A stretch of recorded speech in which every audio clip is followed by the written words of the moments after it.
doing it. You supposed to be happy you sitting there with Kid L. Why you mad? The Kid L Podcast.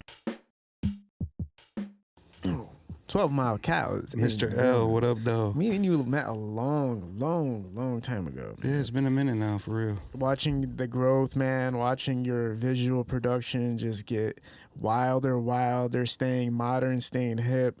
I feel listen, man, you might end up being the Cole Bennett of Detroit. You keep it up the way you're keeping it up. Man, that's like a huge honor, for real. Cole Bennett, definitely a GOAT. If anything goes wrong with your phone, and I mean anything, whether it cracks, breaks, or you need something replaced, go to iFix Detroit. They are a phone repair store. They also offer prepaid services. Not only do they offer repairs, but they are a fully equipped electronics store. They offer prepaid plans, and they are a bill payment center. You can get to iFix Detroit Monday through Saturday from 9 a.m. to 6 p.m. They're located at 16401 East Warren Avenue, Detroit, Michigan. iFix Detroit for all your phone repair services and more. But yeah, man, I appreciate that. I'm trying, man. I just really trying to stay hip with the times, man. Obviously, fucking even with the AI shit, you were a video guy before. You know how much shit can change and the styles can change quickly. So, and it's really just like, I kind of pride myself in trying to be able to do every style. You know what I'm saying? I feel like a lot of guys kind of got one style and just stick to it. So yeah, that new video you just dropped with Tron with the spaceships behind them. Yeah, the DeLorean. That was nuts. When I seen that, I was like, dude, there's people who try to do that stuff and it looks goofy. You did it and it looks sweet. So that's like what I've really been trying to take a step back. I've kind of slowed down on shooting the last few months, just trying to really step my editing game up. Like, I never used After Effects until this year. Right. So I just started using After Effects, learning how to blend shit. That's just trying to, get more creative so I can do a lot more shit. I realize in post, you can do so much in post. Yeah, and that's, I think, why I give you the relatability to the Cole Bennett a little bit, because I remember when I was watching him first come up, I remember it being like not the craziest production as far as equipment was concerned, right? But more so how he tied it together, and he would get into the story mode and do the storytelling very well, but it was the combination of the effects as well as the storytelling and just being very immersive and intense with his visuals. Like here in Detroit, I remember when because I came up in the era of like the Jerry PhD, BMVP with its Kiefer, and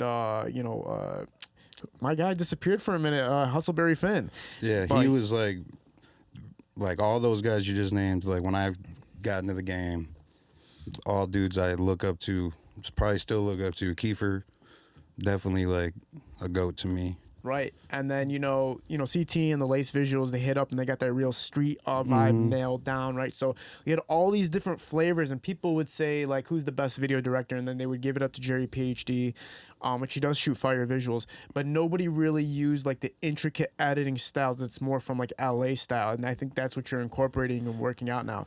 I think Art by Art does do it too. Yeah, and that's something I've actually come to realize. Like, I really just started like paying attention to all the other videographers like in other states, just because like I feel like a lot of them tapped in with me, or like I just see their shit pop up or whatever, so I just started paying attention. I feel like definitely Detroit is a place where we've always been more on like the cinematic side, like just like nice zooms, having crispy ass shots, crispy ass color grades, right. And like kind of like just some clean transitions, and compared to like all these other state directors, like they're going crazy with the effects when you're seeing the cutouts that go into 3 and come back and shit. Like that shit's been hot in these other states for a minute, that I've realized. And now that I'm look back at it, I'm like, damn, Detroit's like really kind of on the cinematic tip, that's like, I went to film school, so that's really like, I want to make movies. Like I want my shit to look like a movie, so I'm really just trying to get better at like treatments for sure. Well, yeah, for sure. Build the storylines. It helps too when you're dealing with artists that, like, when you're dealing with the Shitty Boys and stuff like that. Those are artists that kind of transcend. We're not talking about Detroit music right now. We're talking about mainstream music, right? And we're talking about these young cats that are checking out and listening to it, and they appreciate these effects. Right. They appreciate the complexities of a good edit and some good graphics when it all makes sense. Right. And so you're diving into that, which, like we're just saying earlier, the Detroit scene's more about heavy cinematic shots and really just getting, like, I love how Kiefer used to say, he used to be like, man, I'm just shooting motherfuckers smoking weed all day. Well, and like that's kind of the reality, but it's still fire. I had somebody tell me this one time that, like, and that's kind of why I kind of try to switch up my style a lot too, because, like, don't get me wrong, this shit looks sweet as hell, but like slow-mo, like, you could slow down a shot, a B-roll shot, and damn near that shit's always gonna look sweet. Yeah. And you can take a clip that's this small and make it this big, you know what I'm saying? So it's like, I see that a lot in Detroit, and a lot of people love that. The slow-mo guys, you know, holding up their chains, or the showing off the watch, showing off the watch, all that, which is, I get it. I still do it to this day. The shit's sweet as hell. But some guy, like a film dude, told me, like, that's kind of cheating, you know what I'm saying? Because you're, like, you're cutting yourself short. Like, instead of, like, taking the time out to just, you want that same shot, why don't you just put it in 24 frames per second and actually shoot it slow on a fucking roller or something, you know what I'm saying? Right. And you're going to get that same shot. It's going to look 10 times cleaner instead of, like, slowing it down. So, like, he just said, like, slowing down your shots is cheating. So, like, I started looking at that, like, damn, I need to, like, just try to be able to, like, just set my shots up better. Well, see, here's the thing, because, you know, I've been shooting music videos since 2012, right? But then I didn't hop into the Detroit scene until 2017. Right. In 2012, because I was independent and working with, like, you know, suburban artists, we could take our time with our shots. Like, we took time, we chilled, we're like, all right, let's really make sure we nail it.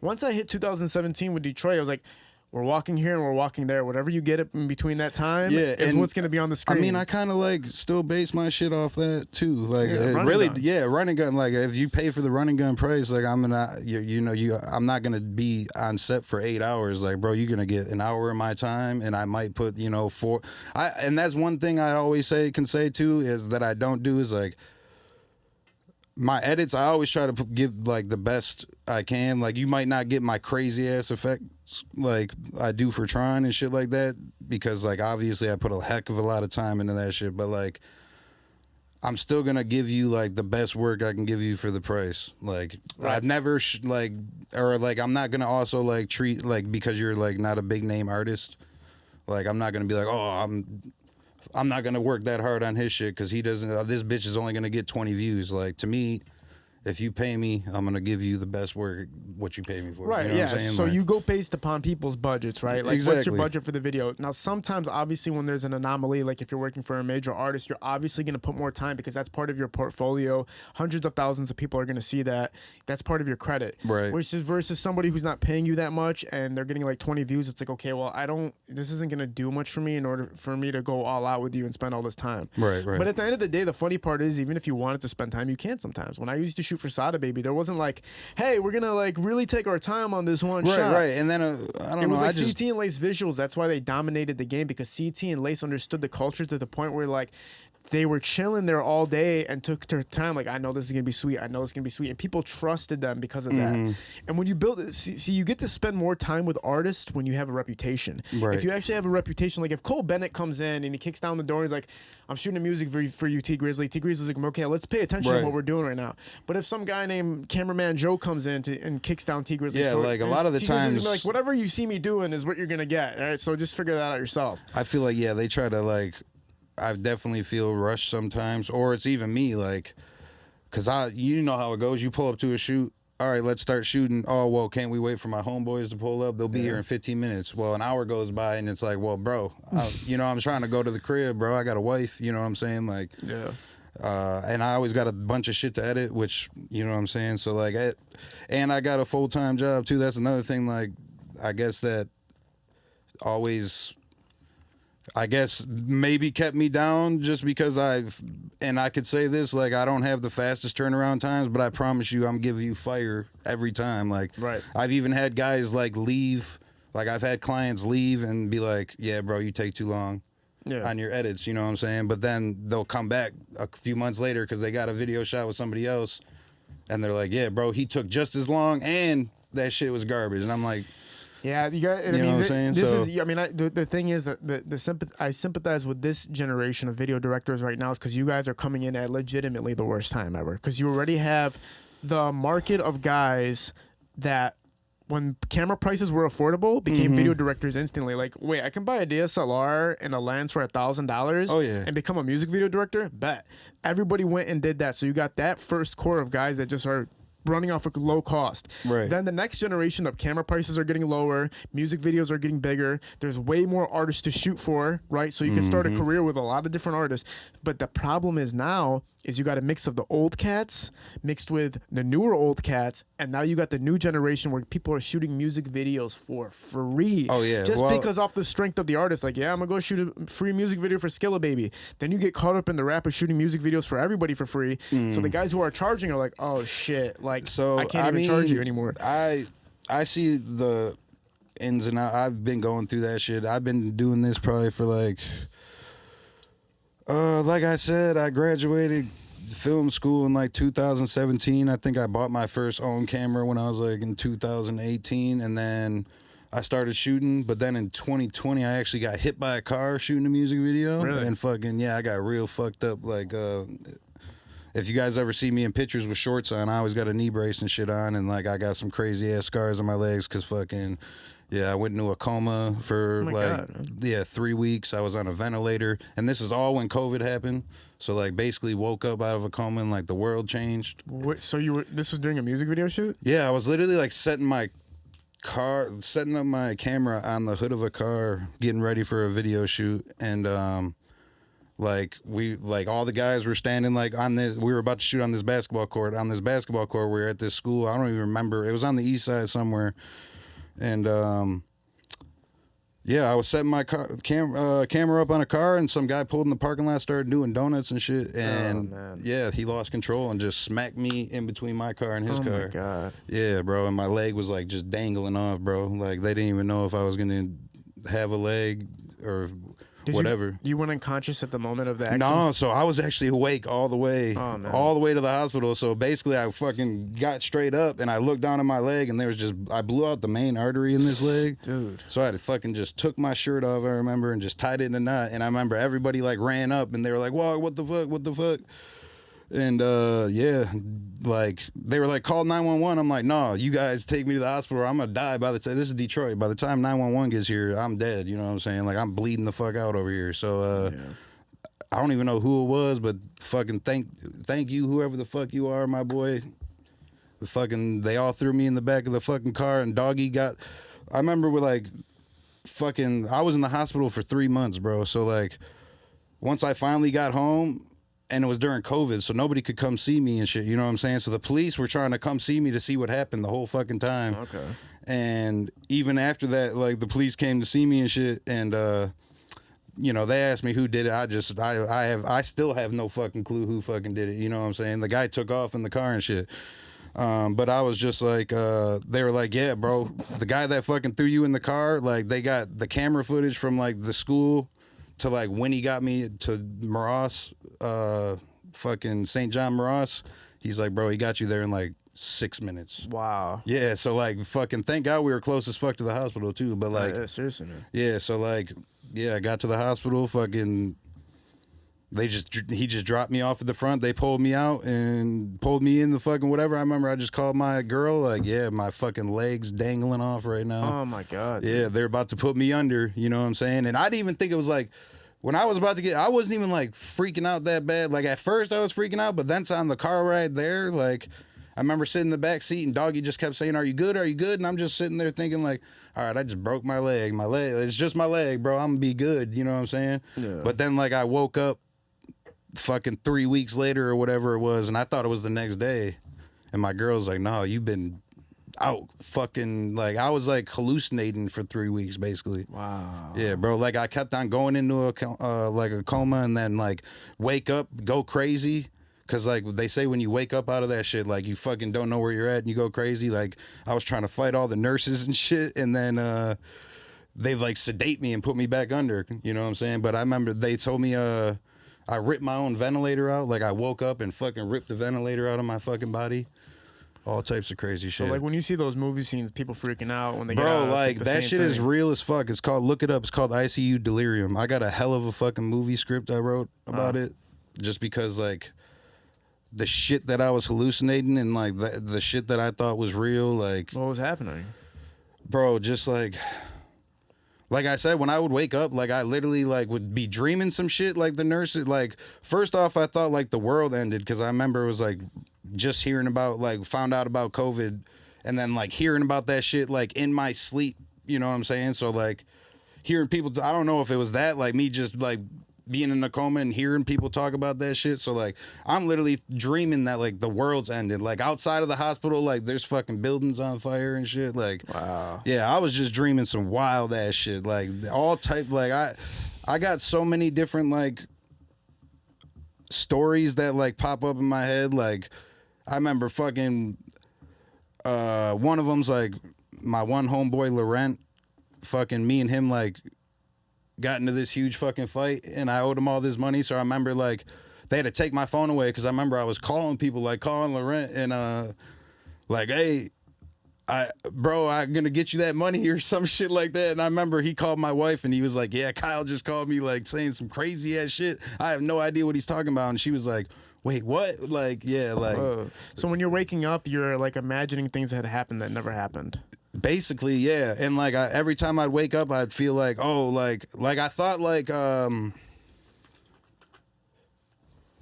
thought there was this one dude that it was like, and for some reason in my mind, it was this old dude I used to work with that was like my boss that had some beef with me. His family owned the hospital I was at. So they were basically like holding me hostage. Wow, dude. Like fucking with me, like, you know what I'm saying, keeping me alive, but just kept on torturing me and shit. Like, I don't know. Like, I remember one time that I thought they put me in this room with these other people, and I thought, oh, I kept screaming like, oh, they're putting me in here with these people that got COVID. They're trying to kill me. Like, they're trying to, like, I'm thinking like they're putting me in the room with these people because they're like, these people got diseases, so they want me to get the diseases too and shit. Like, I don't know. It was just some crazy shit, bro. So yeah, that like, and everybody, like when I finally came to, like all the nurses that have been watching me for weeks on end and shit, like I remember all their faces and shit. You know what I'm saying? So like, they're like, yeah, they just acted like it was totally normal because they see that shit every day. Like it's a ICU delirium. So it's like something to do with like the sedation and then like all the beeping noises and breathing machines and shit that's going on. Like, I don't know. It's something that it like makes you fucking hallucinate for real. Well, they have evidence too that when even if you're in a coma or you're sleeping, you can hear stuff too. Like you can hear conversations and it gets recorded in your system. So there's kind of a movie like that out already that I remember. Diving Bell and the Butterfly? No, I can't remember what it was called, but it was called like, basically the dude like goes under for surgery. Yeah. But like he's awake the whole time and like there's just crazy ass shit. Like they're like doing like some crazy shit to his body, but he's like awake inside. You know what I'm saying? Yeah, yeah. I forgot what the movie's called, but yeah. That shit happens in real life. People like are conscious while they're getting surgery Well, done. see, like after, so I had to get a bunch of surgeries after that, and the doctors all think I'm crazy because I'm afraid to go under now. Yeah. Because that's like what they said put me in a coma. I was in surgery for so long, like. My body was just so fucking in trauma, like I couldn't even bring myself back up out of it. You know what I'm saying? Yeah, it's tough, man. Yeah, so like, yeah, fuck, no, I just forgot what we were talking about. What were we saying? When did you actually get to the point where you were like back to full consciousness and like? Just... Oh, so like, yeah, like 3 weeks later, and it was just crazy. Like one day, like what I think it was too is like, bro, I'm not like. But like ask my fucking wife or my mom, like I don't even like taking fucking a leave for pain and all that shit. Like I've always just been like, I don't like taking pills. I'm just like, I'll just go to sleep and drink some water, take a shower, like I'll be good, drink some orange juice or something. Like I don't like going to the doctors, none of that shit. Dude, so I was at a point where I was when I was, I think, how old was I? Well, I don't know how old I was, but it was around like 2012 or 13. I was going through a lot of shit. And I started like I was drinking alcohol because I was naturally an alcoholic since like 14 till that point. And like, then my friend introduced me to like Vicodin. So I would start mixing those two together, like Vicodin and alcohol. And I would just end up in the craziest predicaments every day, bro. Like shit you wouldn't even believe. Like I always tell this story about how, I thought my girlfriend was cheating on me, so I drove all the way to her house, and I seen a truck in front of her house, and I seen a guy in the front seat, and I seen the girl on the right. So I went up to the window and I start smashing this window with my fist, just full. I'm on Vicodin and alcohol, so I'm not feeling anything. Bang, bang, bang. I'm watching my hand basically break in front of me. I'm banging the windshield. The guy took off, and I was clamping onto his windshield as he took off, and I fell off, and then I got in my car and I chased him around the neighborhood. I was going crazy in my car. I get out. I get in front of them. I turn my car so he can't drive forward anymore. He's trying to reverse and he can't. I jump out of my car and I start hitting the windshield again, like full frontal, dude. I look in the passenger seat and the girl in the car wasn't even my girlfriend. So the whole time I'm tripping, going nuts. I'm trying to kill this person. They're probably on the phone with the cops, like, this motherfucking maniac. Dude, yeah, bro. Yeah, dude. I was freaking out. I was on some serious drugs and alcohol and stuff. I was like, see, like, now when I got a little, like, don't get me wrong, I love to get high. So like, you know, but like Vicodins and shit, none of that shit. Like opioids, I'd say, just wasn't my thing, bro. Like, I think I was. I don't know, like the people I grew up with and shit, like my boy, white boy, he's like the dude I started 12 Mile with. Shout out white boy, my fucking brother for life. We call him white boy because he was just always the white boy that was in the hood, you know what I'm saying? So like, and I don't know if it was just like that class and like that age of dudes like that I grew up with, like anything besides alcohol, weed. Like, stayed away from that shit. You were just a dope fiend. Like, so I was like, fuck, I ain't about to be a dope fiend. You know what I'm saying? Like, so that's what they would call me, a dope fiend, if I did anything. Once I got a little bit older in high school and kind of started hanging out with my white friends and shit, don't get me wrong, I was fucking with the Xanax and all that shit. But, like, I never, like, every time I tried to, like, take Vicodin or fucking any of the other, whatever perks and all that shit, even to this day, like, I fucking try to pop a perk and I fucking puke my brains out. Like, I just can't handle that shit. I don't know what it is. Like, yeah, I stood away from all that. I stood away from anything that was like, besides Vicodin, I didn't like get in, I mean, coke and all that shit. Like, well, I had a whole bunch of homeboys that, like, coke turned it, they turned into dope, like, heroin addicts, bro, because they started with the Vikes, then, you know the story. You start with the Vikes, then that shit gets too expensive, so they switch to the fucking heroin, you know what I'm saying? So yeah, and then they're hooked on that shit. I've had some homies die.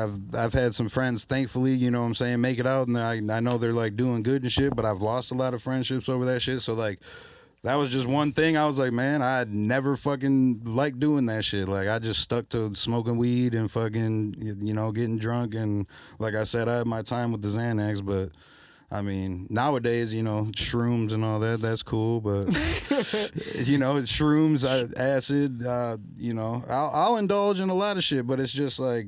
Yeah, I fuck with shrooms a little bit. Like, maybe once every 3 years, I'll hit a little bit of it just to see what's going on. That shit's fire, bro. It can do some work. I took my brother's shrooms one time. One time it was fucked up. My brother and his friend had been so excited. They finally found like a bag of shrooms.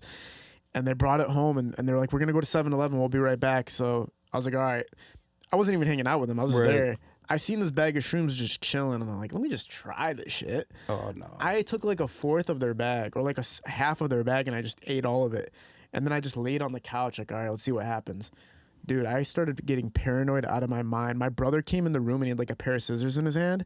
He was like, dude, he figured out that I stole the shrooms. He's going to fucking kill me. And I got in like this crazy defense mode. I was like getting ready for He didn't even know I ate the shrooms at this point. Oh. So he's just standing where there was scissors, and he's like, no, bro, I was just wondering, like, you're going to chill with us? And I was like, no. And I like tried to get out of the house and escape. I'm like, I can't be around them when they figure out that I ate all their shrooms. Crazy ass trip. Yeah, dude, I had a bad trip. And then my friend told me the next day, he's like, dude, never do shrooms alone. He's like, you have to have somebody with you when you do this shit. I don't know. I mean, I guess I've never really like started tripping balls by I maybe have before back in the day, but like I microdose alone all the time. I like to take microdose and then edit, bro. Like, it like, shout out to Peep on the Scene, bro. Put me on that shit. He was like, bro, take one of these and fucking go edit. And sure enough, I was like, damn, like, bro, the colors and shit are popping. I'm like, bro, this is the best color grade I ever did. You know what I'm saying? Like, so yeah, no, I do like doing that shit sometimes here and there. But what are your most like proud music videos that you've done recently? Definitely that Tron. I mean, bro, to be honest with you, I did not like. I had a whole different version of that Spidey-Senses. Like, it was kind of the same, but like a lot of the shit was the same. But like, there was like a whole different color grade and shit on it, and I used like some different overlays and shit that I did in the original one. But bro, I'm not even gonna lie to you, I had some fucking problems with my computer not exporting that bitch. So like that was the only version I got that exported clean. So I was like, all right, but I changed the whole video like after that. I don't know. What was the process of like shooting the whole music video? Basically, yeah. I had an idea. Like I had like he sent me like me and Tron usually like I'll be like, yeah, just let's work, and then he'll send me a song or whatever, and then just give me a couple days, or like if he's got any ideas, because me and Tron really the past couple videos we did have all been like more treatment, like or like have a concept at least, you know what I'm saying? So me and him are getting better at like locking in and actually coming up with some ideas and shit, you know what I'm saying? So yeah, this one we obviously the song Spidey-Senses, he already had the name for it right off rip, so I just kind of went off that vibe, like, all right, let me see what I could do. So I just kind of came up with that whole idea about the spider coming in and biting them and shit, and then I just try to, for a lot of it, just try to match what he was saying. You know, I kind of do that a lot, just try to match whatever they're saying in the song. So, like, when he was talking about the DeLorean, I found a DeLorean that looked clean enough to where I thought I could use it. You know what I'm saying? Yeah. So that was a substantial part of the whole clip, where it was like, again, people, they'll use effects and it just looks so fake or so like out of place that it's like, all right, you just did that to do it. You did it in a way that was like perfection. And also to me, what really stands out about what you did with that video is knowing that millions and millions and millions of people are going to see it. Yeah. And knowing that when you export it, that's the final product of something that the whole world. Like, what I was going to say, I didn't really like that. Like, I got a whole better version for real, but like that's what we got. So, I mean, and everybody fuck with it, so I'm happy for that. You know, I got a lot of love on that video, so I appreciate everybody. But, like, besides that, there's other video I did with Stan Will, which is one of the Shitty Boys, called Spin the Bottle. That video was pretty fucking sweet, too. Yeah, shout out to so, yeah, same thing. He sent me the song called Spin the Bottle, so I just came up with the idea of, like, all right, and he's talking about spinning like a walk bottle, lean bottle and shit. So I was like, all right, let me think of like an idea to have like, you know, spinning. So I literally bought, like those cutlery boards that you could put like meat and cheeses on. Yeah. But you can spin them, you know, like you put it in the middle of the table so you can spin it and shit. Yeah, the crackers and hams and stuff. Yeah, I literally bought one of those, bro. And, put the fucking camera on it in the middle of a table. Like, I was like, all right, let's have them playing poker so we can have them all sitting in a circle. Sure. Yep. And then put the camera on this spinning thing. And actually, Super Official Films. I don't know if you know who that is. Yeah, that's my boy. Yeah. Goat. He's probably one of the hardest in Detroit for sure. I had him DP it. I actually was in the video because we didn't have enough people to pull up and be in the video. So me and my shout out K Got Clip. He's like my new editor that I've been fucking with, young as hell, but y'all look out for him. He's next up for real with this in Detroit, I'm telling you. I'm gonna take a 2-minute break as usual. Yeah. I'll be right back. Cow. Yeah, what the hell? I was gonna bring up something to you. Oh, the origins of 12 Mile Cow, man. You talk about a little bit about growing up, how that led into film production. So I grew up on 12 Mile, obviously. Actually, Warren, Michigan. Basically where I've been my whole life. As far as film comes around, I guess I had some cousins. I actually just found out my whole like mom's side of the family, they had a real estate photography business back in like the 50s and 60s. So like my whole family was all photographers, which is crazy. I just found this out, but like, so I knew some of them were. So really, my cousin Alan was a Detroit photographer, like a photographer for the police station. So that was like kind of what really got my interest in the cameras and shit. But then once I got a little bit older, I started skating, rollerblading, skateboarding, started making skate videos and shit with my friends. Then in high school, they had like a TV film class. So I did that. And that's when I was like, all right, yeah, I really want to do this. And then, yeah, ended up going to college for, I started going for business, but then I was like, yeah, I'm just going to do like media. TV broadcasting. So I went to Macomb Community College, and I transferred to Wayne State and got my bachelor's in film. So did school help? I actually tell people all the time that ask me that, like, if they had the choice to go to school, I would say no. Not for if you're just trying to do music videos and shit, I'd probably say no. I'd say if you want to do like TV broadcasting, like work as like a news anchor or work at like a Fox 2 News or something like that, I'd say probably it might help, just because like you're never gonna have the equipment to work on shit like that, like on your own. You know what I'm saying? Only schools are gonna have top-notch equipment like fucking switchboards and big-ass cameras and shit. Yeah, I used to, when I was coming up as a, everybody wants to be a filmmaker at first before music videos. Music videos just happens to be the means of income while you're kind of progressing your production career, right? But there was this book called How to Make a Film for $10,000. And I bought that like maybe 15, 16 years ago. And one point he made about going to school is he's like, one huge benefit is you get access to storage of equipment. So like you can literally get these $100,000 cameras. Okay, yeah. See, that's what I definitely could say was a plus about school, man. We got some sweet ass shit. Like we were shooting on, fucking, like you said, $20,000-$30,000 cameras. So in the book he talked about that. He's like one benefit. He's like to make a film in under $10,000, which he's talking about a feature film, right? So he's talking about making a feature film with $10,000, and it was a no gimmicks book. Like Robert Rodriguez had did it with what's that movie he came out with? What's that movie called with Robert Rodriguez, his first film ever? It was like about a guy with a guitar case, and it was just.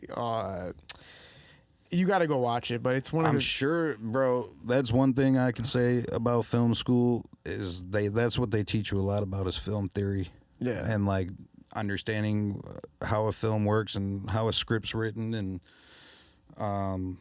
well, they were breaking out, right, with these, like, even Quentin Tarantino was coming out with, like, Reservoir Dogs and stuff, and it really showcased, like, limited budget with just a creative concept behind it and just pushing that concept and using characters to develop the story. And you're really following these characters throughout, like, Pulp Fiction, and even though he had a higher budget for that, it's, like, there's, like, 5 different stories, but you're more invested in these characters than you are actually in the actual story of what these guys are put behind. So he was basically proving, like, it's not only about the story, it's not only about the production, but it's about really just dialing everything in and following characters and bringing the best out of these people. And so, like, when we're all growing up, we all want to be filmmakers. Like, I wanted to be a filmmaker. I didn't want to be a music fucking video director. No offense to music video directors, nothing against them, but I don't think anybody was ever like, yeah, bro, I really feel like going to shoot some rappers smoking weed for $350 right now. That's like my career plan right now. Like no, bro, not. So basically this is what happened for me. Like, when I got out of college, I could say I worked full time my whole time I was in college, which is, if you do go to school, don't do that. Just get financial aid, get in a dorm, live with your parents or whatever you got to do, because I think I messed up by not doing internships because I worked full time. So internships, they want you to work like 20, 30 hours a week for free. You know what I'm saying? But those internships is how you get your foot in the door, and all these big companies like Fox 2 News and freaking, like, I got a homie that worked at the Detroit Pistons for, I don't think he's there anymore, but he worked there his whole time. He got out of college like for 8 years. He was like their head producer, would travel with them and shit. So that's like a sweet ass job if you want to do some camera shit. You know what I'm saying? Well, so you got to look at what was happening back in the day too. When you're talking about going to school back in the day, Motion Picture Institute Art of Michigan, right? That was a huge networking thing as well as learning production on the technical aspect and the creative aspect and the theory of it. There was a huge networking aspect to it that was like you couldn't get that anywhere else because social media wasn't as relevant at the time. Right. So now that social media has become way more relevant, that networking resource part about going to school is reduced heavily. Now you're just like, wait a minute, bro. I used to go to these schools to network, but now I can just go on Instagram and find who else is shooting videos. I'm not going to say going to school is terribly bad. I mean, like I said, as far like you learn a lot about film theory. So I could say I could probably write a better script than a lot of these dudes. You know what I'm saying? But that's like in the music video world, in the technical world of cameras and editing and shit, does that shit really matter? Not really. You can learn all that shit on you. As far as technical shit goes, you could look up a video on any camera, figure out how to use it. You could look up a video on how to do any fucking effect or how to edit anything. I'll tell you the problem with film school. The problem with film school is that you can drop $60,000 to $100,000 in it, and you have to pay that off while you have no career. That's the problem with film school. And that's basically what happened to me. Like, I got out of college and like I was getting job interviews and shit. Obviously, like I was applying. You know, I was getting job interviews. Like I got a job interview at Fox 2. I got a job interview with the Pistons. But where I was at in my time, I was already making good ass money for my age. Because I started, my dad was an electrician, so I started off doing like construction electrical when I was young as hell. So like by the time I was 18 all the way to like 23, like I already was getting paid good ass money for my age. So I was like, I'm not about to go work at Fox 2 and get paid fucking $15 an hour and have to start at the bottom. So, but then I got to the point where it was like, well, fuck, I just spent fucking $70K to go to school. And now I owe all these fucking student loans, and I'm like just wasting my fucking degree. I want to do something with camera, you know what I'm saying? So that's when I fucking bought a camera, and it just started off like, all right, let me just do fucking, you know, pregnancy photo shoots or maternity, or freaking baby photo shoots, whatever photo shoots I can get, or just started doing photography. And then I was like, man, I got a bunch of homeboys that rap that I went to school with. Let me tap in with them, see if I can start doing videos. Who was some of the first artists you were shooting for? So the first, shout out my boy Boom. I think he quit rapping, bro. I don't even know. His name was Boom. He changed his name a couple times, but like he was like the first dude ever like hit me up, and it was just like one of my cousin's homeboys I knew from like the hood and shit, and he's just like, hey, you want to shoot a video for me? And I was just like, all right, bet. Like, and I was doing shit for free just because I just wanted to do it. But then like one of my real good friends, his name's Laurent YSL. I haven't seen him in a minute, but shout out you to my boy. He was like super. I still believe he's like one of the hardest in Detroit. He just don't apply himself. You know what I'm saying? He was just always just, you know, fucking off and shit. But like his music's great. So I started shooting a lot with him. And he was like, actually, like, get like, you know, he would get like, he's had a nice little following, so he would get like 1,000 views and shit. Yeah. But then, like, I don't know, there was this group of dudes from like the Red Zone area. They were kind of like East Warren area. They're called the Leah Boys, this young group of guys. They were kind of popping back in the day. They had some pretty big bangers. Like, that was like really what got me started in like the Detroit street, like really getting tapped in with the scene. Like, yeah.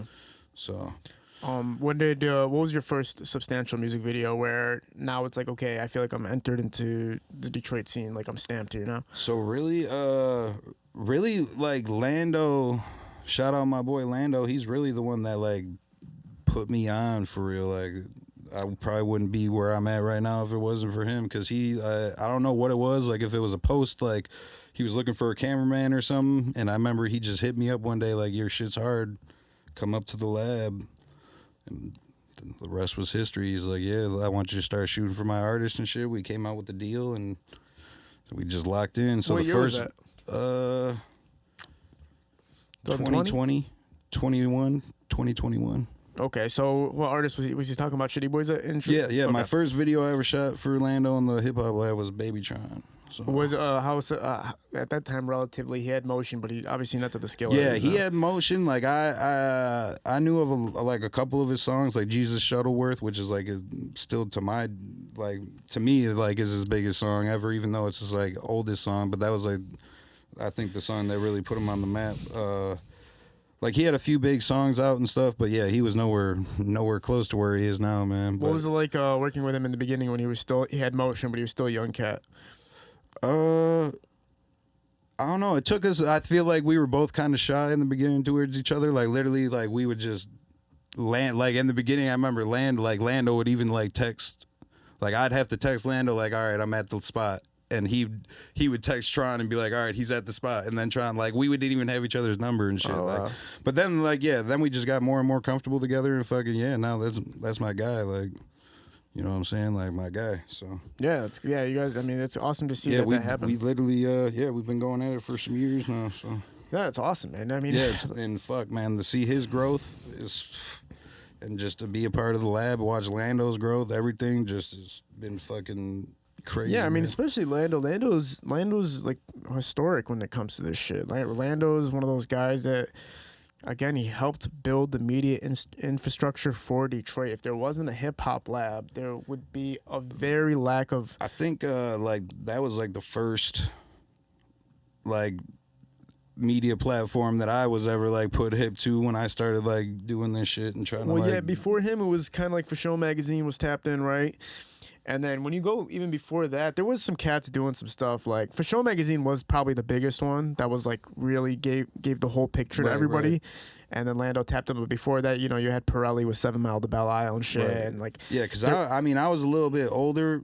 Like I graduated high school in 2009. You know what I'm saying? So, like, I kind of like, I could say I almost kind of fell out. Like, bro, when I was in high school, don't get me, Blade Icewood, actually K Deezy was like, you know, In My Hood, you remember that song? Like that was a freaking banger. Like Tone, like that, Stretch Money, like that's who I was listening to when I was like in high school and shit. So like, and then I feel like, I don't know if I, like all through college, I don't know if I was just like kind of like started only listening to mainstream shit and kind of fell off. And then like back in like 2017 and shit, that's when I really started locking back in on the scene. So like there were some years I had to go back and do research on like there was some shit like a few times where like there was just some shit that I didn't know about and they were like, yeah, bro. Like, yeah, like, bro, you shouldn't be doing that with that guy, you know, just because, and I was just like, oh, shit, beefs. I had no idea, you know what I'm saying? Like, yeah, beefs are crazy. Like, I didn't know that. Like, so I started, the Detroit scene, I started in 2017. I had gotten a client that was an old client call me. He's like, I got Sada Baby in the studio. Come shoot this music video for us. And I did not know who Sada Baby was. Right. So I'm just sitting there going like, bro, I don't give a fuck who you got. You got to pay me wherever I'm pulling up to. Right. And I get in there and I'm telling you, man, there was like 16 guys in the studio. Sada Baby wasn't there. 16 guys in the studio. Everybody was just grabbing their like, Sada Baby's pulling up. Everybody's going nuts. Like people are popping out of the closet. People are like 5 different producers are making beats for him before they get there. I'm like, what the hell is happening right now? Like, who gives a shit who's coming anywhere? Right. So Scoop pulls up and like his energy was phenomenal. Like you could feel like the sense of like this guy is gonna be somebody. Like you can just looking and talking to him. So that's I shot a music video at that time and it was pretty fucking intricate. But then Jobina, who was his manager, rest in peace, Jobina, she was there and she's like, I like how you guys moved. Do you want to shoot a music video for Sada Baby like next week? And something in my mind clicked where I was like, I think this is something I'm supposed to do, even if I'm not going to get paid to do. I'm pretty sure I'm supposed to do this. So we shot this music video called Ape Shit. It was called Sada Baby Ape Shit. It's 2017. I shot it. And in the music video with Sada Baby, I was just like how you put crazy edits. I was doing wild edits in the music video. Bro, I remember seeing your shit. Yeah, hell yeah. So when I edited that music video, there's a scene where Sada Baby jumps on this car in Detroit and the car takes off. He's on top of it and it takes off, and the video reaches 1 million views. Everybody's dropping comments and saying, how did he get the car to drive off? Like, is it a mechanical car? Like, is it a car? Is it like a robotic car? Everybody's like thinking this car actually had taken off. Right. And I was you like, just made it look clean. Yeah, and I just made it look clean. But I was sitting there and I was going like, oh, I'm doing something different here. That's what I got stamped quickly because the first video I actually had ended up releasing had substantially crazy edits that nobody else was doing. Right. I think I kind of came up pretty quick too. Like, just because like I think that film school really just helped, like, made me know how to use a camera and like set up, like learn about composition and shit. Because I tell dudes that all the time, like, bro, fuck you. Everybody's asking me like, what kind of camera you got, what kind of camera you use, and I'm like, dude, learn about composition before you even freaking think about a camera. Like, you're trying to get the best equipment. Like, learn how to use shit first. You know what I'm saying? Yeah, Hustleberry was talking to me about how I was like, so I asked him, I was like, what camera? Because he has like the Ursa now, or the Ursa Mini. Right. But he was like, bro, I was shooting the GH1 with everything forever. Like forever. Even the craziest music videos I've ever seen by him, I was like, that was G. Well, even like, like Rich Town Butter told me that shit. He's like, bro, I don't know what it is. Even since you started, like, your shit just always looked clean. And I'm just like, bro, I had that little knowledge behind me from school. Like, bro, I'm not hating on any of my homeboys, but I got a few of you homeboys out there that have been shooting videos longer than me, bro, and still don't even know how to fucking put their camera settings right. Like, I'll look at their camera settings like, bro, your shit is gonna look crazy. Like, you know, I don't know. Well, there's a difference between people who are literally, you know, it's a job where it's like literally I have to feed my family off of this music video I'm shooting for $150. I'm gonna shoot 10 of them in a week and hopefully I can hit that rack or something like that. Versus guys who are more like invested in it because with what you're doing, it's a portfolio building thing. So what you're doing right now is gonna get you to the point where like you're going to be able to sell music videos for $10,000 to $30,000 one day. And really, that's what I've been trying to do, man. Just show dudes, because like obviously, bro, when you're like, all right, I charge $1,500 for a treatment, which I know that's not even a lot at all, like for a good treatment. You know what I'm saying? So. But I understand $1,500 is a lot of money to some of these dudes, and I understand that it's hard to get people to want to give you a lot. They have to trust you to fucking give you a lot of money to do something. You know what I'm saying? So that's like what I'm trying to like just show everybody. Like, look, bro, if you give me this amount of money, I'm gonna make sure this shit is fire. I'm very well capable of doing big production shit. I've been a part of probably bigger productions than a lot of dudes probably even realize, man. So run us through some, man. Like, well, just through school, man, I've worked on a ton of short films. I've worked on my own mini documentaries. I've worked on pretty big like short film productions. I've worked for Showtime. When Showtime comes here, anytime they have a boxing event here, they'll usually call me, and that's cool. Yeah, so like I'll either work the cameras or even just do PA shit, but still, that's a big ass production. A live boxing match, live shit is totally different world than trying to live TV compared to shooting a music video or doing like even a music video set. You know what I'm saying? So that's facts. Give me just 2 seconds. Yeah, you're good, bro. Yeah, roughly like progression of music videos. I was watching the progression of what was happening to all these young directors, and like we just talked about, some people never elevated and took it to the next level with their production. So, somebody who was shooting music videos for $250 5 years ago is still probably doing that price or less, unfortunately. I'm not trying to be one of those dudes, man. I'm really trying to take this shit to the next level. I want dudes from other states to fucking call me like, all right, I'm going to fly you out and come shoot here because I just know you're that sweet. Like, that's, you know what I'm saying? That's a level I'm trying to get on, man. Like, yeah, man. I love Detroit. Fucking love this place till I die, man. But just like the world's so much bigger. And like, that's another thing, dude. Any other artist, man, I just don't do rap, bro. Like, fuck. I love fucking all genres of music, and I'd love to fucking work with some other genres. Yeah. So. Yeah, man. You can't limit yourself to the place that might be seeding your career, like propelling it a little bit. But at the same time, you got to elevate and take it to the next level, and people will respect you for it. And people, the people who get upset about it, or like, oh, you're not shooting videos for me anymore because you're Hollywood now or whatever, they just got to understand, like, and it's not. If you don't progress, then your life doesn't progress. Yeah, I've definitely had that, and it's not even that for me. It's like, and like, this most recent job I took, like I said, I've always had a full-time job.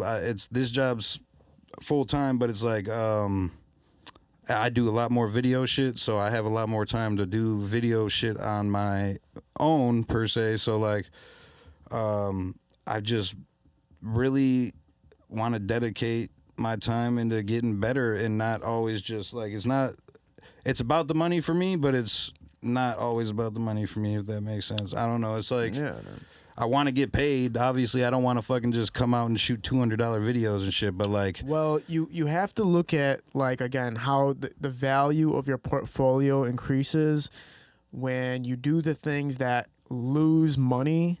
But again, they grant you a higher access to bigger artists because you're proving yourself at that point. Like, again, like I tell artists all the time, man, if they come to me with the sweet enough song, or like another thing, these dudes like, bro, give me time to write a treatment. These guys send me a song and then expect me to come up with an idea in fucking 4 hours. Like, dude, send me a song a week before you want to shoot.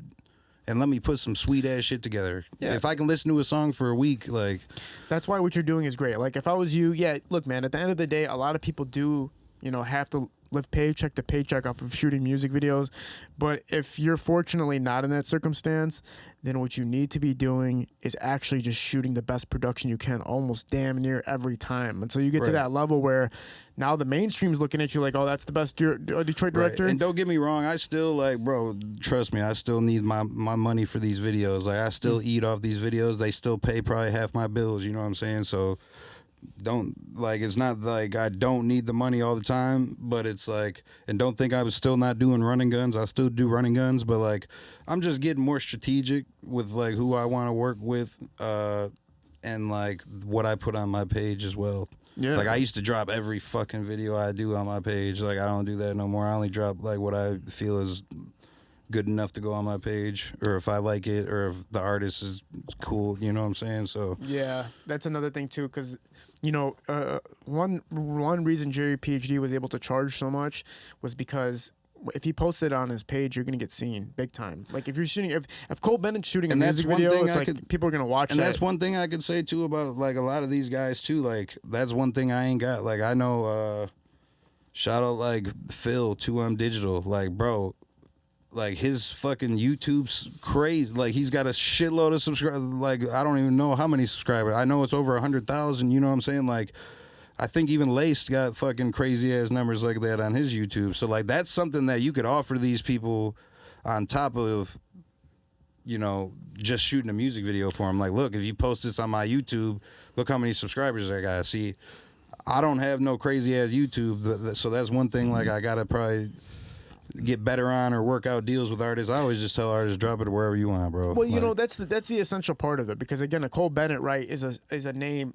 Cole Bennett wasn't just he's dropping everything on his page. Well, what I'm saying is, as far as he built himself as his own brand, though, right? Because he had Lyrical Lemonade as an actual brand for us, but his name and his face resonated with people too, and it showcased his personality. Yeah, a lot of the times, like the way to build your actual reputation for whatever product or service you're offering is to get your face out there and make sure people love you too. So I met Cole probably about at least 5 times now. Yeah.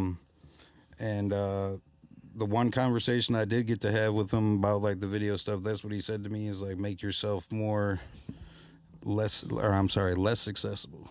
Mm-hmm. The harder, like the more it is harder for people to shoot with you, it makes them more want to shoot with you, and more that they're gonna damn near pay whatever to want to work with you. You know there's that factor to it, but there's also the factor of reputation too. Like if you're gonna shoot a music video with that person, it's more like if Cole Bennett's gonna shoot my music video again, it's a more right. And I feel like concept. Cole's at the point where like he chooses. Like he chooses what he's gonna shoot. Like I don't even think you can call Cole and just offer him an absurd amount of money and he's gonna do it. Like it is interesting how you are shooting for an artist that literally is shooting for Cole Bennett, which is the biggest music video director in the world, and then he's shooting with you too. I think somebody put that in my perspective the other day. Like I didn't even think about it like that. Like, bro, you're up there shooting, your videos are right next to Cole Bennett's, and I'm just like, I finally put that in perspective. That is pretty fucking crazy. Yeah, it's pretty fucking crazy. But like, don't get me wrong, I don't think I'm anywhere on Cole's level yet, but fuck, man, I appreciate anybody that does compare me, because that's fucking awesome. But yeah, we're gonna keep going, man. We're gonna keep going. Yeah, nah, man. I know you got to be humble, right? At the same time, but you're a humble ass cat, dude. You're super, super, super humble. Yeah, man. Shit. Yeah, we all bleed the same, man. Ain't nobody really better than the next guy. Yeah, I look at this time of like I said, music video directors it is the most difficult, right? You got, again, people shooting for free, which is that's the hardest hurdle. Plus, when you talk about building a brand and putting your face on your profile and all that stuff, people are less caring these days of the accessories to the creation more than the creator, right? So like, producers aren't getting as much love as they used to do, and music videos directors are definitely not getting enough love like they used to. Music video directors used to get, like, from 2016 to 20. Oh yeah, because there was only so many like big ones, man. I feel like it's still kind of like that till this day, though. Like as far as like big mainstream directors go, like mainstream, but the underground is tough. I remember when we were shooting. Nowadays, man. I see a new director in Detroit every fucking day. Every hour. Damn. Literally, right now we could fucking find somebody that's like just shooting. It's like, hey man, I just shot for like fucking Eminem yesterday. It's like, and that's what makes it hard too, man. Because like, I mean, like you said, bro, dude, shooting videos for $200. I mean, it's hard to fucking compete with guys like, you know, like I tell a dude fucking $750. He's looking at me like, bro, I'll go get one for $200. So you're like, well, all right, I guess. But like I said, I feel like once you get them in there, at least me, like once I get them in there, they're a forever client with me. Like just because they know, like I'm gonna give you heat every time. Because like I said, I've had like at least 3 or 4 clients basically stop fucking with me and then go shoot with somebody else and they come back. So What's the fun parts about shooting these music videos, man? Like, do you have any like interesting moments that have happened throughout any of the video shoots? oh yeah, all types of crazy shit has happened, bro. Obviously, I got fucking almost died shooting a music video, so that's one hell of a story. But man, fun shit about shooting music videos. Man, I think I just love this shit. So anytime I got a camera in my hand, and I love fucking Detroit music, bro. Like I probably should venture out and start listening to other shit because really the past like 6 years, that's all I fucking do is listen to Detroit music. So that makes it 10 times better too, because I'm listening to shit that I actually like really love and listen to. So yeah. But yeah, everybody I work with, man, I've met cool ass fucking people, and I think the best part about doing this shit is just it's something you can continue to learn, and I don't think you're ever gonna not stop getting better. Yeah. You know what I'm saying? Like I feel like there's a lot of things like you kind of max out on your skill level of, you know, and this is like I feel like it's just, even though it's art, so you can't really put like a level of skill, but I just feel like you can't ever stop getting better at this. So. Yeah, making music videos and keeping up with what makes sense and shit. Yeah, man, from the days of just straight on shooting and creating a little bit of cinema to crazy ass edits with that combined, shooting up compositions properly. Yeah, and that's kind of where I'm going with it, just because obviously with like the AI and the futuristic shit and like all the 3D blenders and shit like that, that's the kind of route I'm going for. Cinematic, I want my shit to look like a movie, so like fucking you see these crazy ass car crashes and like buildings coming down and shit in these movies, like bro, all that shit is not really all filmed. Half that shit is all edits. So I'm just trying to get to that level of editing. Hopefully, I was even thinking about that a few months ago. Like, shit, hit me up just to edit, man, because I'm trying to get to that point too. Like, do I always want to just be a director, or I'd love to get paid just to edit? Because I'm a homebody, man. I'll sit in my fucking basement and smoke weed and edit for fucking days upon end, and never get mad or sad about it. Like, how long did it take you to edit the Spidey music video? Bro, I put some time into that fucker, and it's really just because like a lot of it was like so that's what I'm trying to get better at. Like I can't build like. I don't know how to fucking build fucking DeLoreans flying through the air yet on my own. Like, I don't know how to build 3D blenders, like 3D objects and shit. So it's really like I gotta search the web and find this shit, like find fucking green screen ones on YouTube that I could fucking try to use, you know what I'm saying? You know, make sure there's not no fucking copyrights on them, you know what I'm saying? Because I've had videos taken down for using fucking green screen YouTube effects before. Yeah. So, like, yeah, and then really just, like... Do you think you hit 100 hours on the edit? I know I definitely... I remember I posted on Instagram when I was editing it, and I said I was 5 days deep on it, and I usually edit probably about 4 or 5 hours a day. So I'd say at least like 40 hours on 40, that. that's not bad. Yeah, that's pretty good. That's about how long... Actually, the amount of time I spent... Bro, I probably spent a week and a half trying to fucking export that fucking thing. Right. Cause like I don't know what it was, and I think like I got a bunch of crazy plugins, and you know, if you know anything about editing in Adobe Premiere, if one of those fucking plugins needs an update, it fucking will throw your whole fucking thing off. So like and that's what I think it ended up was, like just one little thing needed to be updated, and it took me a week to fucking figure it out. Like, I swear, bro. I remember I used to be exporting music videos, and it would be like a 4 or 5 hour export or whatever. And I'm like, all right, I'm about to just go for a walk and come back, bro. Yeah. Go for that 2 or 3 hour walk. See, I try, like, I really do try to do that shit before I go to sleep. So when I wake up, all right, boom, that shit's done. But you know what that shit, when you come back and that shit said error? Cause like, that's true. The shit that kills you. I'm probably going to switch my process back to how I used to do it. So especially just because like, I don't know. So what I do now is like, I'll have like an export day. Yeah. Where I'll fucking have all my videos all done, all rendered out, ready to export. But like, cause when I got to export, I got to stop. Like I can't edit while it's exporting. Yeah. You know what I'm saying? So as soon as I got to export a video, that's like 3-4 hours I can't fucking edit anymore. You know what I'm saying? So Yeah. I got to a point where I was like, all right, I'm gonna just edit all week, and then like on the week, like Saturday or Sunday, I'll just wake up early and just edit, export one after another. You know what I'm saying? Right, you have a day for actually making sure the technical end is taken care of. Yeah, where I'm like sending out videos just because like it's like the day of is like the scariest shit because it's like, all right, that shit's doing 30 minutes and the bitch is just finishing the export. Right. You get that error message. it really wrong. like it really didn't change. Like, bro, I feel like I was probably exporting videos not wrong, but like not the way I was supposed to for the longest time. Yeah. So like once I changed that, like it made it to where like, you know, I want it to be like when I export my videos, they're like fucking 3-4 gigs now. Yeah. You know, compared to like when I was exporting them before, you know, they'd only be like 1 gig. It would only take half the fucking time. So now when I export a video, it really does take like 2-3 hours. Cause I remember at one point when I was like, and two, like I've been shooting on like, I don't have an FX3 yet, but I've been just having either one of my homeboys use their cameras or have like somebody else DP it that's got one. Just because like obviously I want that quality like everybody else has got. I still shoot on the A7 III. Yeah. But shit, people tell me when I shoot on that though, my shit still looks clean. So No, it's still a solid ass camera to this day, bro. yeah, oh yeah. I mean that shit still does the job for me, bro. But yeah, no, I'm a upgrade here eventually.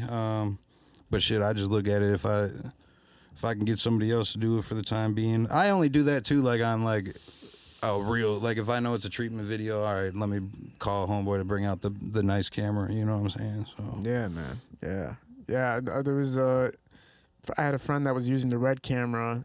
I don't know how he got access to it. I heard he won the lottery or some shit. But anyway, that's fire though. yeah, but he did not know how to use it. So he's running around with this red camera and I'm like, dude, this looks worse than cell phone footage, bro. Bro, I'll tell you what, man, like yeah, there's when you get into those cinema cameras, they're a little bit tougher, but I mean, once you figure it out, but like I just feel like the color grades you got to do, like I just remember I had to edit like some Black Magic footage one time, and I was like, bro, I can't even fucking color grade this shit, because I really think you need like DaVinci to do Black Magic shit. But yeah, you need for Final X, you need a color finale to do that shit. You actually have to have like a whole system. Now you can't just use the integrated color correction. Yeah, no, I feel like this year I learned so much more shit. Like as far as editing goes, I feel like I just probably got good at color grading. Like as long as I've been doing this shit, I think I finally just maybe got the hang of it. Yeah. Do you use DaVinci or no? No, I don't use DaVinci. Try it out. It's free. I didn't even know that shit was free. Fuck, that's crazy. Yeah, when I was starting off with Premiere. Then I switched over to Final Cut. Final Cut's just a fucking Bro, which was crazy is like when I was in school, bro. So in Macomb Community College, they were teaching us Final Cut. But then when I got to Wayne State, they were using Avid. So I had to learn Avid Pro. and nobody even knows what Avid is, It's bro. like $1,000 yeah, program. it's like it's fire, bro. I ain't gonna lie. I never got it just because obviously how expensive it is. I didn't really like it, but then like halfway through my college year at Wayne State, they switched it to Premiere. Well, yeah, the efficiency level, and then they were also actually editing movies on Premiere, Hollywood movies on Premiere and Final Cut, and that's when everybody's like, okay, these are way more efficient and easy to use and easy to understand than Avid is. And that Avid was crazy as fuck. I just liked it because they had like a board, yeah, like its own board, so you can like once you learn that board, like. Which I know they got boards for certain programs. I wish they make one for Adobe. Adobe, you need to make one, man, because those fucking boards are sweet as hell. Because it's just so much like, it's all shortcuts. You know what I'm saying? They do have a board. They you know those guys on eBay are selling the stickers that you just put on the keyboards now. Yeah, basically. But Avid actually had its own fucking system. But people don't know. You can already do that in Premiere anyways. Like you could literally fucking customize keys in Premiere to like do whatever you want. So I could press K and I can make the K the delete button. Like you could do all that shit in Premiere. It's just a pain in the ass. I'd rather just buy a board where the buttons are already preset and I can just go to work. Yeah, bro, for sure. I remember when I stopped shooting music videos, I was like, it was like a couple years ago. I kind of like stopped. It wasn't like a conscious decision to stop, but like the podcast was starting, Right. And also I was getting like just tired of it. I was like, bro, I'm trying to pull it. I got to pull up to your barbecue to shoot this scene, and then I got to pull up to this I know pool that party. you got to the point like where I'm at now, you just up those prices and people were like, yeah, fuck, we ain't paying that. Oh yeah, I was charging more too. Me and Nick were shooting, High-Low Visuals were shooting together. So there was a point I was like, all right, he's got to make money, I got to make money, and you guys are having us do a lot of bullshit here. So I was like, let me get the fuck up out of this because it's volatile. And not only that, it takes, dude, the problem with being a music video director if you're not structured is that people can take your time and, you know, make the money not even worth it. Like, somebody might be like, I'll give you $500 for a music video, but when you calculate how many hours you actually spent on the entire project, it's like 30 to 40 hours. That's like a week of work at McDonald's, bro. If you really break it down. Again, that's why CT and Lace Visuals are so successful, is because they found the efficiency of like shooting crazy ass music videos quick, editing them quick, and just keep turning around. And that's one thing, like, I tell everybody, I can edit a video. I was doing this shit a few weeks ago. I think it's still on my page. I was doing I'll pull up and I'll shoot a video in an hour and edit in an hour, all right there with you. Brilliant. Yeah. So like, I did a couple of them and shit. And people were like, "Damn, you did all that in an hour," and I really did. Like, I literally like fucking timed myself because I wanted to just see if I could do it really. Because a lot of people complain about my editing times, but like I tell everybody, bro, the more time you give me, the more fire that video is gonna be. Like, yeah. I get it. Everybody wants their videos back immediately.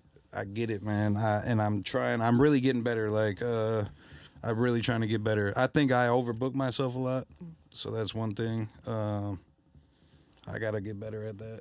But like I said, the past few months I really have slowed down and just really try to focus on getting better at editing, and not taking on every freaking person that hits me up for a video. So when it comes to smaller productions, it's all just about efficiency and turnaround time, right? And then the bigger the production gets and the bigger the artist gets or whatever, then there's a little bit more time allocated. You can do it. Usually there's a deadline set by somebody, but they give you enough time to have your creative expression. Versus when you're dealing with like kind of street rap and stuff, it's like, I need that shit tomorrow or today, or like I need that shit quick. Like, shout out to my boy Kasher Quon, probably like my favorite fucking dude to work with. Probably one of my favorite rappers. Fucking love that guy. Kasher, what up, though? But yeah, me and him, bro, that guy's a maniac because he wants his video back overnight, every time. Every time. Hey, bro, every time. Like, I tell him, like, bro, give me a few more days on this bitch. No, bro, I'm trying to drop. All right, come on. You'd be like shooting the music video and they'll be like, hey, why isn't my shit on Instagram yet? Like, well, like, no, that's what's funny, because they'll see me and Kasher together and like shooting the video. We'll post it on Instagram, like some behind the scenes or something. The next day the video will be out and people will be like, bro, why didn't you edit my video? How are you gonna do his shit overnight? Well, you know, I'm gonna tell you guys what, also, Kasher pays overnight prices. Woo! So come with that bag. I'm gonna do it overnight for you. Do you remember when I was shooting skits about being a music video director? Yeah, hell yeah. So one of the skits was literally like I was leaving a video shoot and the artist was like, all right, Al, thanks for the video shoot. I'll see you tomorrow. Right. And then the second I got in my car and I closed the door, I got a phone call from the artist. That bitch was a classic. Yeah, he's like, where's my video? I feel like I was underrated for that shit. All those skits I was making, I felt like I was super underrated. No, I feel like you were like the originator of the videographer, like funny shit, bro. Like making memes about videographers, because like I feel like that shit was not. Nobody else was doing that shit. Like you were the first one for sure that started doing that shit that I seen, and like we need that, bro, because there's a lot of funny shit that like we can, like a lot of funny memes that us videographers could probably come up with off this shit, bro. Yeah, it was just real life circumstances. Literally, like whatever had happened to me, I'd make a skit about it, or while I was at the video shoot, I'd make a skit with the artist about a scenario happening or whatever. And that helped me a lot because that was putting my face on the brand. But plus, I was shooting decent music videos at the time too. But that's one thing I can say about Primo. He fucking always told me that, like putting the face to the brand shit. Because I was always kind of like, I'm still kind of like that. Like I don't like showing my face for real. Like I will. Don't get me wrong. I'm not shy by any means. Like I'll talk to everybody and all that.